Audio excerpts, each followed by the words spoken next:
everybody, it's Deanna from AnaJet again. I'm here with the Familiar Your Face. This is Katie Aretos from Your Graphics. I want to talk to her about any updates that she's been doing. The last time we talked to you was about maybe a year ago, seeing how you were doing the printer. You just reached ROI back then, right? So what have you been up to the past year? Well, I've been growing my business steadily. I've been doing a significant portion of my printing is with the direct-to-garment. I expanded into vinyl printing, wide format vinyl printing, and sign making also. But still about 70-80% of my business is on the direct-to-garment printer, and the two businesses complement each other very well. I've been experimenting a little bit with different substrates that I can print on, so I've been doing a high volume of canvas bags, wood prints, and I've actually developed a way that I've been able to lay down a white underbase on both painted and stained wood so that I can do photo prints on different colored wood plaques, and that's been very successful. I know the first month that I started doing those, I probably did about $4,000 in sales just on wood prints alone.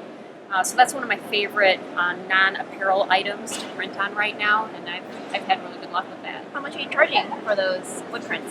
The smaller wood plaques run about $40 and then move up from there.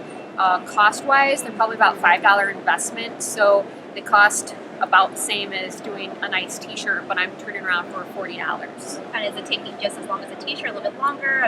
The print process is exactly the same. It takes the same amount of time to do the print as it does doing a t-shirt or a canvas tote bag, but I've got a little bit more time involved just with the staining or painting of the wood first. Has there anything else that you've been printing that's kind of new to you? Let's see. I do a lot of golf towels, like rounded golf towels, Carhartt jackets, that's a newer one, and those are really nice because they probably cost me about $40 or $50 for the blank jacket, and then I'm turning them around for about $120. So it's a huge profit margin on those type of jackets versus just your basic t-shirts. So what are your plans now for maybe the next year? Are you planning to add any more equipment, maybe not just DTG but anything else as well? I'd actually really like to get a second MP5 just because my volume's there. There's a lot of days where I'm doing 100, 200 t-shirts, and so I know if I have a second machine and another person running it, that I can really continue to grow my business and move that up. I'd also like to maybe branch out and do some either embroidery or sublimation, just because all the businesses kind of really complement each other. And once you have that existing customer base, it's very easy to just start selling additional products and move up from there.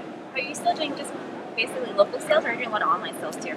I've actually expanded the online business, and I love the online sales. I'd say about 50% of my business is online, 50% of it is local. I've got a couple different artists that I work with that do some of my designing and put it in my shop online, and they help promote their designs because they're getting profits based off of how many of their shirts we're selling. And some of the artists, their personal designs, they're doing about $1,000 a week in sales sometimes, and then I'm getting half the profits off of all of that. So it's a really good way to expand it, but not have to put the effort into actually marketing your product because you have somebody else with a vested interest willing to do that part.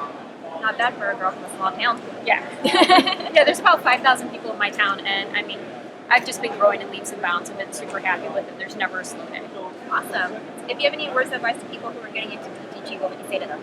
I think it's really important to establish a good relationship with like your chamber of commerce, the city, the schools, things like that, because the chambers can help promote local business. That's their job, to grow the businesses in town and drive people to use the businesses in town. So if you can get a good relationship with them, they're going to help you expand your business right there, and I think that's really important.